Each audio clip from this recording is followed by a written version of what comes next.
আপনারা জানেন গত 19/10/25 তারিখে আনুমানিক 4:30টায় জগন্নাথ বিশ্ববিদ্যালয়ের পরিসংখ্যান বিভাগের 19-20 শিক্ষাবর্ষের 15তম ব্যাচের ছাত্র জোবায়েদ হোসেন, তার বয়স অনুমান 25, বংশাল থানাধীন 31 নং ওয়ার্ডস্থ নূরবক্স লেনের 15 নং হোল্ডিংয়ের রোশন ভিলার সিঁড়িঘরের নিচে হত্যাকাণ্ডের শিকার হয়।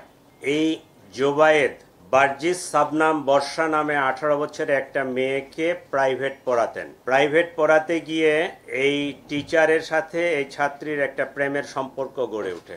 উল্লেখ্য যে এর আগেই এই বর্ষার সাথে মাহির নামে জনৈক আরেক ছেলের প্রেমের সম্পর্ক। এটা মাহির এবং সেই বর্ষা দুজনে মেনে নিতে পারে নাই। বর্ষার পরিকল্পনা অনুযায়ী জোবায়েদকে হত্যা করার তারা সিদ্ধান্ত নেয়।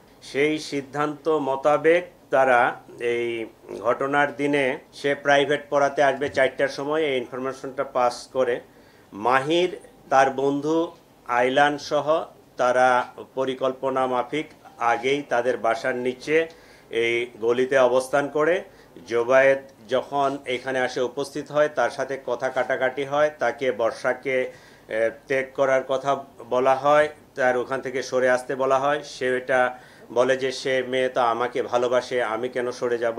এই এক পর্যায়ে তর্কাতর্কির পর্যায়ে এই চাকু দিয়ে তার গলায় পোস্ট দিলে জোবায়েদ রক্তক্ষরণে, অতিরিক্ত রক্তক্ষরণে সেখানে মারা যায়।